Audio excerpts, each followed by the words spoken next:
election was held on the 9th that culminated into the early hours of 10th of January 2025. In 2017, the Ohanaeze elections were held in Enugu because the President General coming from Enugu, who emerged from Enugu, Chief Nyawodo, is from Enugu, and the election was held in Enugu. In 2021, it was the turn of Imo State to produce the President General. The election was held in Imo State. In 2025, it is the turn of Rivers State to produce the President General. The election was held in Port Harcourt.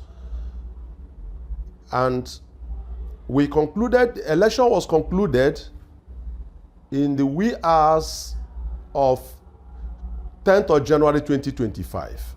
I, Dim Uchechukwu Nnamdi Okwukwu, former Secretary General, Ohanaeze Ndigbo worldwide, I emerged victorious in that election. Mr. Okwukwu, I don't know about any election that was held in Government House.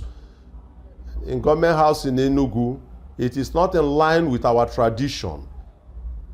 And of course, you don't hold election in Government House. How do you expect delegates to come into a caged place? Elections, even in political parties, are not held in Government House or in Aso Rock. Elections are held in places that people can access. So I can authoritatively tell you that the delegates were in Port Harcourt and returned officers. Now, the question people want to ask, why in Port Harcourt? I've told you it was held here because it was the turn of Rivers State to produce the National President General. Thank you. Mr. Okwukwu, if I can just come in here for a bit, while you're telling us what happened in Port Harcourt, we also would like to know who presided over the Port Harcourt elections and what other officers were elected in that election that took place in Port Harcourt. Of course, you know, if you had read through the papers, Dr. Achi presided over the election that returned the officers. Dr. K.K. Oba emerged the Deputy President General from Abia State. Manafa Obi emerged the Secretary General from Anambra. All the offices were filled. The list is with Admin Secretary. As I've said, you don't do something outside the Constitution, outside tradition, outside convention. It is a nullity. You've said that you have no idea of whatever election happened in Enugu, but like it or not, there are reports that happened.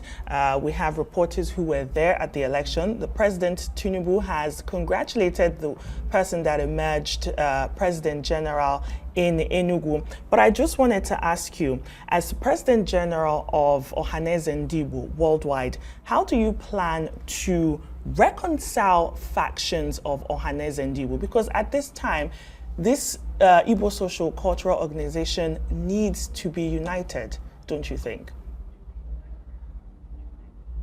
Of course, I strongly believe we need a united front.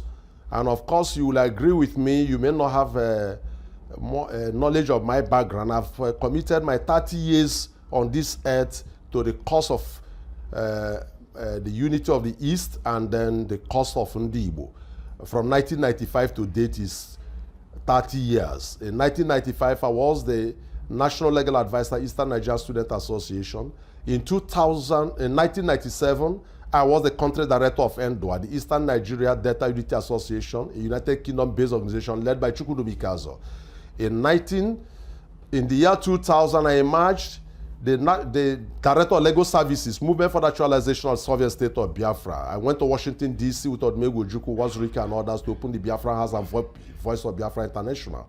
In 2005, I was arrested and charged with treason along with other comrades.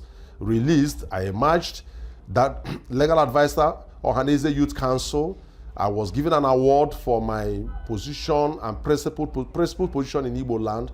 The award was given to me by the Ohanaeze Youth Council. The man who handed over the award to me was the late Ezife, former governor. I want to tell you, now, I have done a lot. I was Secretary General. If you Google me, I have been consistent that I'm an Igbo and that my people are Igbos. I had written articles in the past talking about Igbo unity, Igbo renaissance, that Igbos need to come together. So I'm irrevocably committed to the unity of Ndigbo. And I look forward to bringing the Igbos from the other states, you know, and bring them into Ohanaeze as member states of Ohanaeze. So I believe that we need one united Ohanaeze.